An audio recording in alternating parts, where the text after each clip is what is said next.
So, folks, I have to say that, you know, we talk a lot about how conservatism in the modern era, in the year 2026, is very, very racist.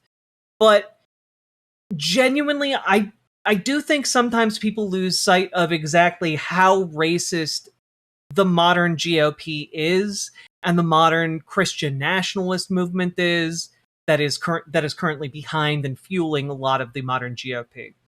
And I want to turn your attention to Dale Partridge here, who is a pastor, one of the folks who's fairly influential in the Christian nationalist circles.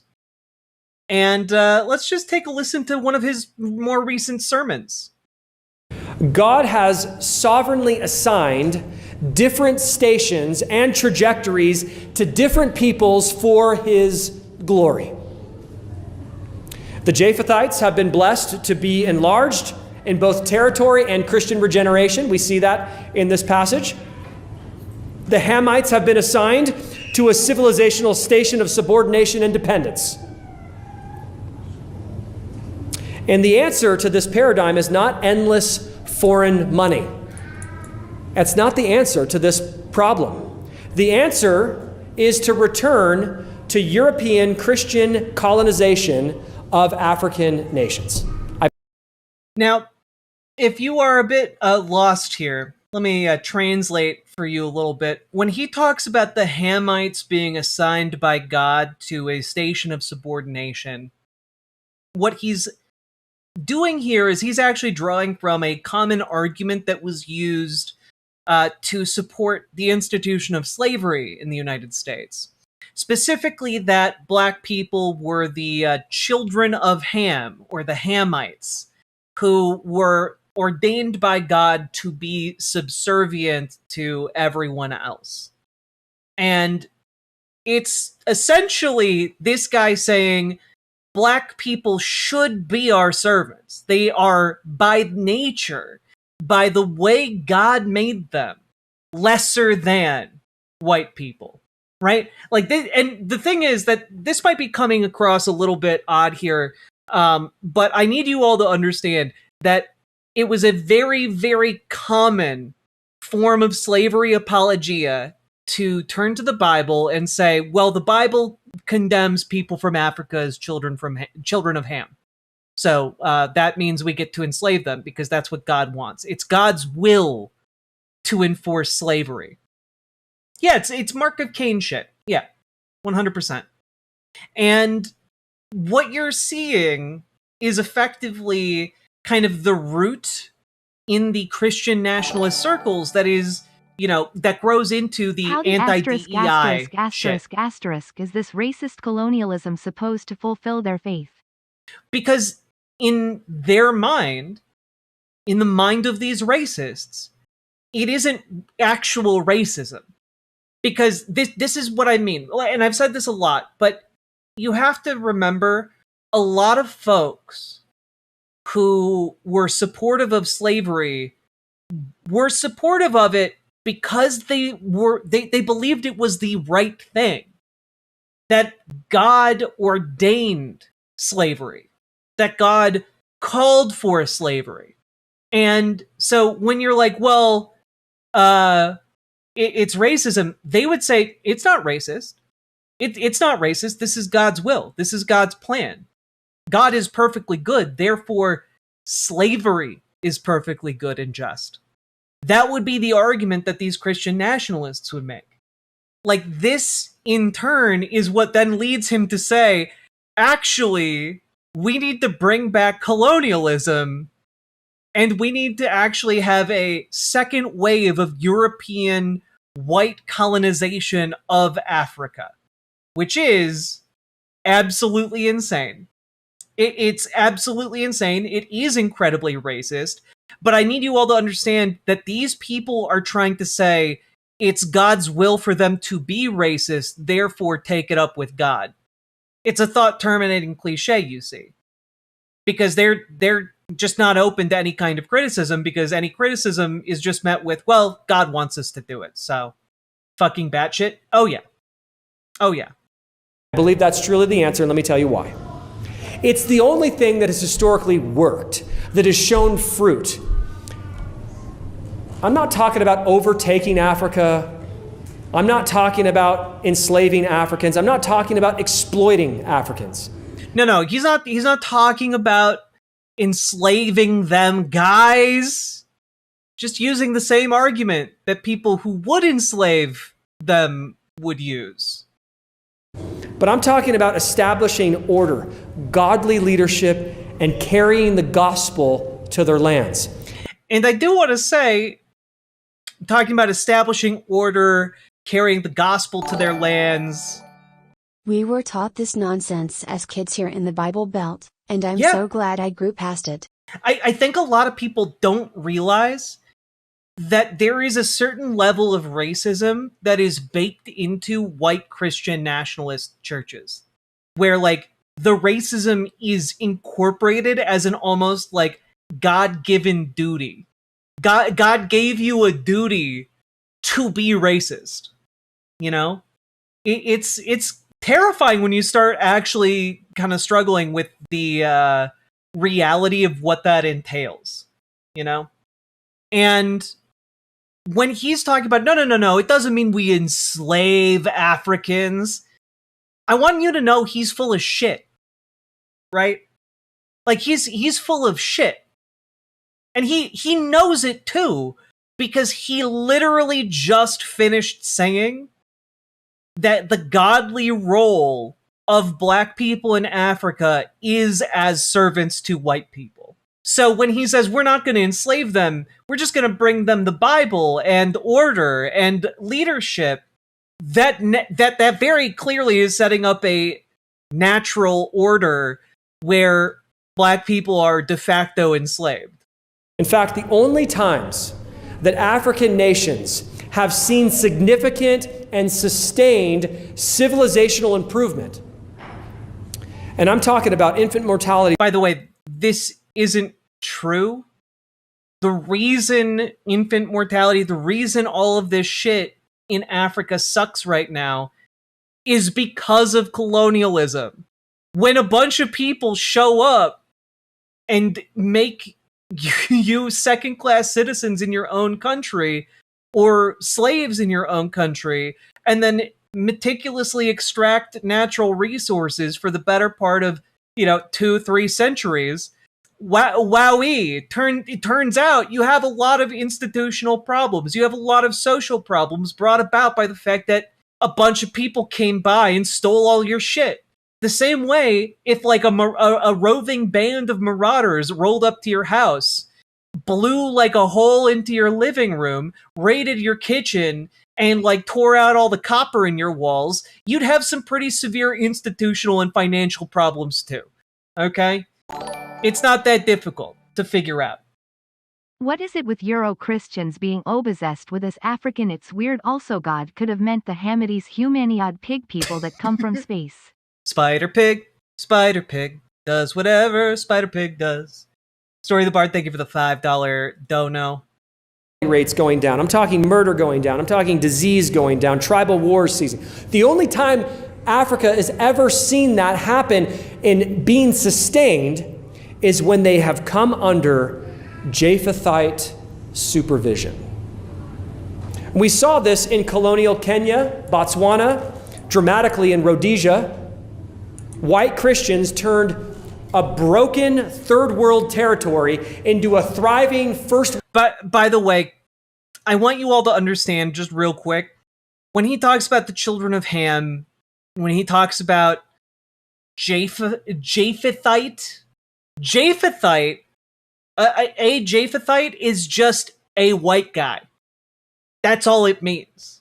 To like just really hammer it home, in like this particular brand of white Christian nationalism, they believe that when they're talking about the descendants of Japheth or the descendants of Ham or whatever, they're talking about racial categories. It's truly unhinged. And of course, this guy is defending Rhodesia. Of course. Of course. You know, a place so racist that it broke off of South Africa. A place so racist that they were like, no, we want to have slavery in the modern era as an institution. It's great, actually. I did a whole video, by the way, breaking down a neo-Nazi YouTuber called Zoomer Historian and his take on Rhodesia. I highly encourage you guys to check that out if you want a deeper dive on how shit Rhodesia was. But just so you know, a short rule of thumb, anyone who is talking positively about Rhodesia is almost universally, like, practically a card-carrying member of the KKK. Like, they are one bad piece of news away from burning crosses for miles around. It's truly vile. Turned a broken third world territory into a thriving first world Christian nation in less than a century.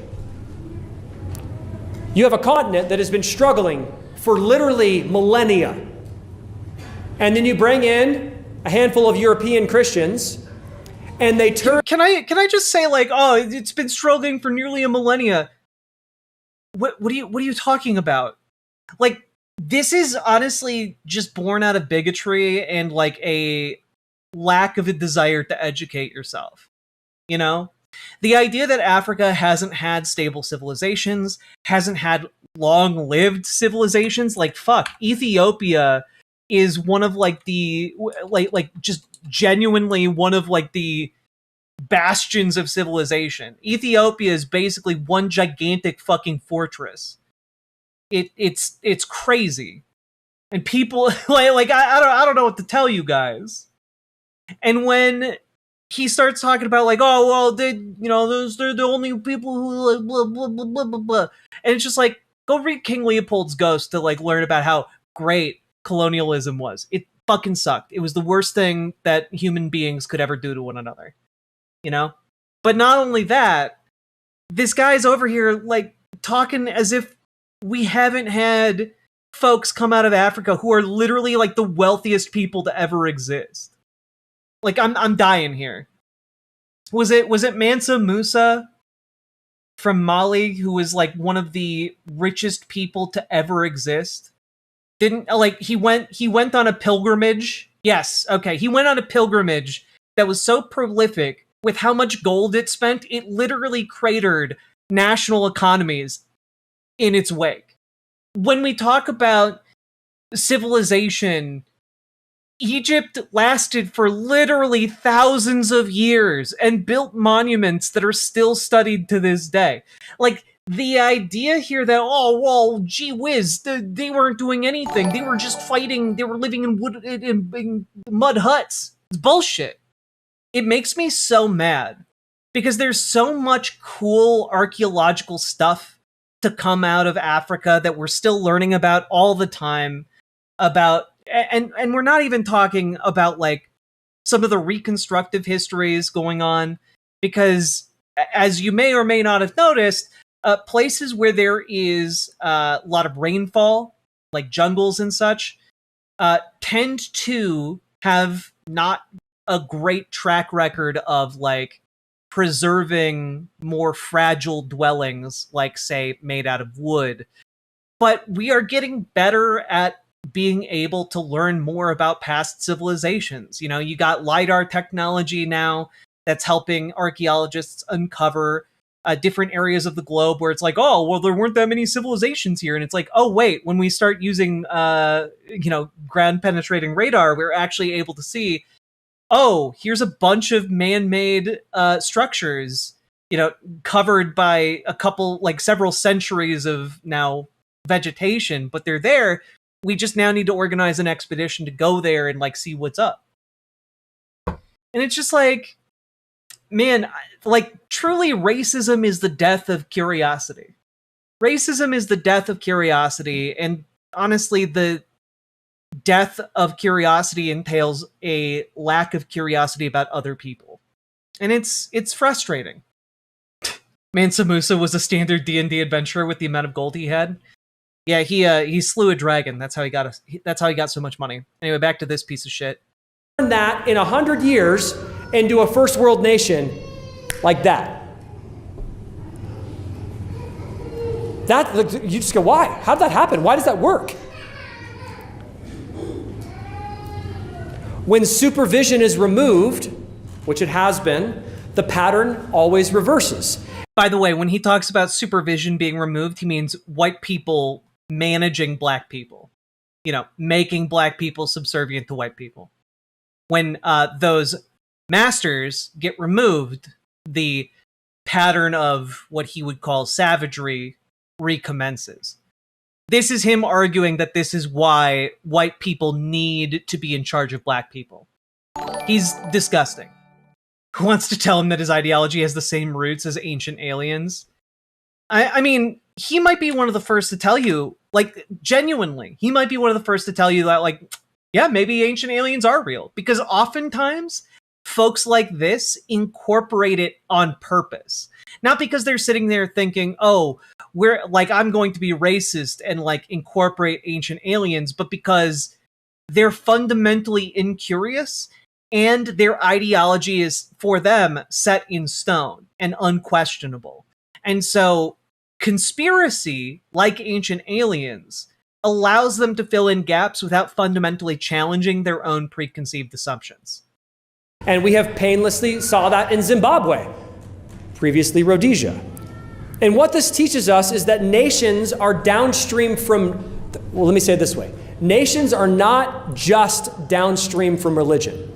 They're downstream from race. Very cool. And then he's just like, yeah. All those terms I was using was just to bamboozle you into thinking that this was religious in nature, when actually I'm, talking about race and why white people need to reign supreme over black people. It's truly gross. What a cool and normal guy. Yeah. Anyway, it is tempting to be like, well, at least there's only one of that guy. At least, that's just some guy, right? Except, it's not just some guy, because this type of thinking is spread throughout our current government. The MAGA movement thrives on that particular kind of ideology, right? And so it's not surprising to see articles like this popping up. White House defends 1882 immigration law excluding Chinese immigrants, also known as the Chinese Exclusion Act, an argument about how a law passed specifically against Asian people is not racist. Don't worry, guys. This is from 1882, by the way. My understanding. All right? This is a political cartoon from 1882. The Golden Gate of Liberty. Notice, communist, nihilist, socialist, Fenian, and hoodlum welcome, but no admittance to Chinamen. The only one barred out. This is what they're defending. A law that even at the time, in 1882, was considered racist. It's truly wild. The White House attacked the Smithsonian for having an exhibit that included a portion talking about the 1882 Chinese Exclusion Act as something that's bad, right? The Smithsonian was like, yeah, it was actually bad that we had a law explicitly barring people from China entry to the United States while allowing anybody else to come on in. This was, by the way, from the White House, released on the 4th of July from the White House Domestic Policy Council. And basically, they accused the Smithsonian of being ideologically captured and woke and, of course, erasing America's heritage, by criticizing the 1882 Chinese Exclusion Act for being racist. we're in a really weird time where this keeps happening over and over again. Now, this is a quote from the White House report. The Many Voices One Nation didactic entitled Negotiating Inclusion alleges that when thousands of Chinese journeyed to the American West encouraged by the promise of gold rush opportunity in the 1850s, their race troubled white Americans, leading to the 1882 Chinese Exclusion Act, the first of many restrictive immigration laws. Other states, white laborers considered the Chinese competition and responded with hostility. Emphasis added. They think it's bad to talk about it. They think it is bad to talk about the fact that it was in fact bad to be racist against Chinese people, because that would be deeply inconvenient for them. Luckily, I mean, it's not like anyone elected into office would be this racist. Clearly, this White House policy, something or other, must have been some kind of one-off, right? Anyway, here's a conversation between Representative Maxwell Frost and one of the representatives of the Heritage Foundation who was called to testify in front of Congress as a historian. Mr. Frost from Florida, you're recognized, sir. Thank you, Mr. Chair. You know, I gotta say, listening to this hearing, I think many of my colleagues would benefit from actually stepping foot in the Smithsonian institutions, and maybe not just reading talking points from the White House or reading what they're supposed to say. I've been in these museums. I mean, talking about the National Museum of African American History and Culture specifically, it tells the whole story. The ugly and how America and Americans came together to get rid of slavery, to fight Jim Crow. But it tells the whole story. So maybe this committee should do like a field trip and actually go through these institutions to actually see the full story be told, because I would contend that many of my colleagues on the other side of the aisle have never stepped foot in many of these institutions, at least not in a long time. Director Hartig, thank you for being here. Can you please share a little bit about your experience as a historian? Oh, thank you. Thank you, Mr. Frost. I came to history as an undergraduate. I thought I was going to be an English major, but I took my first... Can I, just real quick, Forbes, the Hose Doge Committee, I think it meant the House Doge Committee, but it's a hearing on the Smithsonian's efforts to reshape the past. You know, like calling the Chinese Exclusion Act racist and bad. History class, and I was rowing crew for UCLA at the time, and I hoisted my 10-speed on my shoulder, and I walked up the stairs to the history department, and I declared that I wanted to be an historian. And since then, as a public servant and as a public historian, in which we look at archives and material culture and museum work and historic preservation work, I've been completely motivated to figure out how then I can best serve the nation, and being the Elizabeth Macmillan Director of the museum certainly is the highest calling. Yeah, thank you. Mr. Gonzalez, are you a professional historian? Actually, I have been paid by publishers to write history, so I am. Okay. That is not a response that fills me with confidence. Are you a historian? Well, I've been paid to pretend to be one is not, that doesn't seem great to me. How many exhibits have you curated? Oh, no, I'm not a curator. Okay, how many exhibits have you curated? It's a separate question.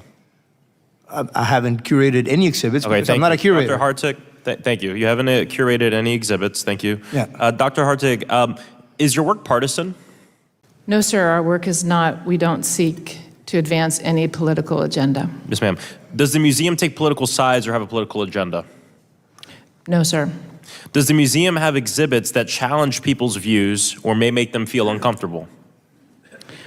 History is incredibly challenging, and by then its very nature, if we tell it in its richness, we absolutely, I think, have objects that can make people uncomfortable. And, you know, I hearken back to Secretary Bunch's words that he was told by a sharecropper that, you know, tell the people both what they want to hear and what they need to hear. So I think depending on where you are, certainly there can be a level of discomfort. Thank you. What review process does the museum use before opening an exhibit? So the museum goes through a rigorous scholarly presentation of the way in which exhibit objects and stories and interpretation relate to one another. That's reviewed extensively, also depending on the size of the exhibit. Our In Pursuit of Life, Liberty, and Happiness exhibition, our 250 object exhibition for America 250, went through exhaustive review with also peer reviews as well. Then it is... I swear to God, I thought the sign said reserved for whiteness. That would be very funny and on brand for the exact kind of segment we're doing right now, but it does in fact say witness. Is presented up to the undersecretaries and often the secretary in conversation with our review. Thank you, Director. Mr. Gonzalez, who should decide what's in a museum? I don't know what happened in your life to make you so angry towards people like us Christian nationalists, but I feel like the Spirit's calling me to say this regardless of the hate I'll get.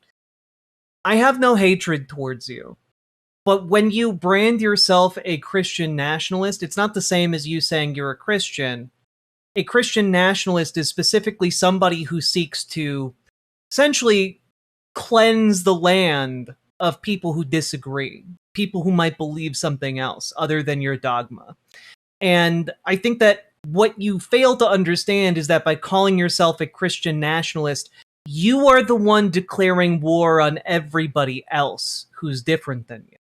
That's what it means to want to put your beliefs on a pedestal and force everyone else to bend the knee to them. That is not a friendly, loving act, no matter how you try to gussy it up or delude yourself. You are the hostility. You are the one bringing hostility here. So I don't hate you, but I do oppose authoritarianism in all its forms, especially when it courts actively the forces of racism and bigotry, which Christian nationalists do. So I don't have hatred for you, but I will oppose you politically with everything I've got until my very last breath. Because what you want is evil, fundamentally. And just because you fail to realize that doesn't mean that people won't oppose you and people won't actively point out that what you want is evil. That might seem mean to you or it might seem like I'm angry to you. I don't really care. I'm telling it like it is. And you can either take that or leave it. I would say that the curator, but also overseen by the leadership of the museum. The taxpayer does spend $1.1 billion in the Smithsonian, so the Smithsonian is accountable to the American taxpayer. All right, thank you. I have a yes or no question. Should exhibits capture American history as it happened without bias? Yes. Was slavery a part of American history? Yes. Was Jim Crow a part of American history? Yes. Is it important that museums discuss these topics at length so people understand the gravity? Absolutely yes. Do you believe that American art should be consistent with the Trump administration's cultural and political goals? I have no idea what that is. I cannot comment on that. Do you believe... Just want to remind you guys, this guy... Cultural and political goals. I have no... This particular guy here, who's definitely not a historian, he's a member of the Heritage Foundation. He is part of the organization that brought us Project 2025. He is ideologically committed to a project of basically imposing a set of alternative facts onto America's museums, onto American ideology, American history, etc. He is actively engaged in this effort right there in that room at this hearing. That's why he's in the room in the first place, despite not having any expertise when it comes to actual history. No idea what that is. I cannot comment on. And no one who works for the Heritage Foundation lacks an idea of what the Trump administration's values and principles are. The Heritage Foundation wrote those principles for them. Do you believe that American art, or do you believe that the Smithsonian's goals should be consistent with the Trump's administration's cultural and political goals? I don't know how you define that. I cannot answer it. You seem to have a long-standing personal vendetta against the Smithsonian that started well before the White House report. And I ask you those questions because I'm concerned about censorship. I'm no historian either, just like you. But I know that Nazi Germany weaponized art and museums to demonize certain groups. Dr. Blight, if Congress or the White House starts deciding historical interpretation, how is that different from political censorship? It is political censorship. Their model may indeed be Joseph Goebbels' Committee on Enlightenment, which is what the Nazis called their committee that tried to control museums. Just want to point out, the guy saying that isn't a political hack. The guy saying that is a historian. Worth paying attention when historians start drawing historical parallels between what the Trump administration is doing and what Joseph Goebbels did for the Nazis. Anyway, I think, pretty bad. It's pretty bad that the entire conservative movement right now is essentially coasting off the fumes of white Christian nationalism. The idea that white people should be, or as ordained by God, superior to all other races, should be the rightful leaders of the world, should be the slave masters, and should be the colonizers, and should make every knee bow to them, which is fundamentally what white Christian nationalism is all about. And it's active within the MAGA movement. It is active in the base. It is active in like the middlemen, and it is active all the way up to the top. It is what Donald Trump courts every single time he goes out and gives a speech. Every single time you see a Fox News host attacking a Somali immigrant, every single time you see a YouTuber doing a hit piece off of like a group of immigrants in a community who have, I don't know, escaped from war or some shit. Every single time you see that, it is being done in the service of this particular ideology that is seeking to destroy not just our modern political system, but also to rewrite history in order to make it seem like it was always, America was always a Christian nationalist nation. And that is just ahistorical. It is untrue. And I know that that seems very simple and straightforward, a message for this segment, but it does bear repeating, because what they want more than anything is for people to be gaslit into forgetting that America is not, in fact, supposed to be about these things. That it is, in fact, capable of doing better than base racism, base fear-mongering. It is better than that. We are better than that. Or at the very least, we must always seek to be better than that. It bothers me to no end that this has become just the base of the Republican Party. The base of the Republican Party is just unironically racist. There's no one left in there who's like unsure about where they stand on this shit. They know where they stand and they think it's okay. I don't know about you guys, but I'm going to fight this with everything I got until we win. And I hope you'll all join me. So get involved with your local Dems, get involved with your local DSA. We need to get organized today, folks, because the more organized we are, the better off we will all be. So join your local Dems, join your local DSA, go to those local meetings, because you can actually help the people in your community. You can help yourself. You can help a whole ton of people by getting involved in your local political system. All right? And we can help you take your first steps. So join our Discord, reach out to GamerG for help with DSA, reach out to Dragonfly for help with your local Dems. We can give you tips on how to better organize. We have private chats for the folks who have already joined up and are looking to do more and more. And also, if you got anything out of this, folks, hit the like button, hit the subscribe button, leave a comment. Comments really help in the algorithm. If you want to let me know what you thought about this, all of this incredibly virulent racism that the MAGA base is increasingly accepting. And I will just say as a final point on that, the MAGA base is increasingly accepting of this virulent racism, but it is also causing some folks who would have typically called themselves Republican to leave the party. It's why more and more people are identifying as independents. It's specifically people leaving the Republican Party over this shit. And so my hope is that as this MAGA movement progresses, they become more and more whittled down, weaker and weaker, until they are in a state of utter irrelevance. So, seldom a better timing to purge my whiteness here. Ah, yes, you purged your white name in the Riverboat chat.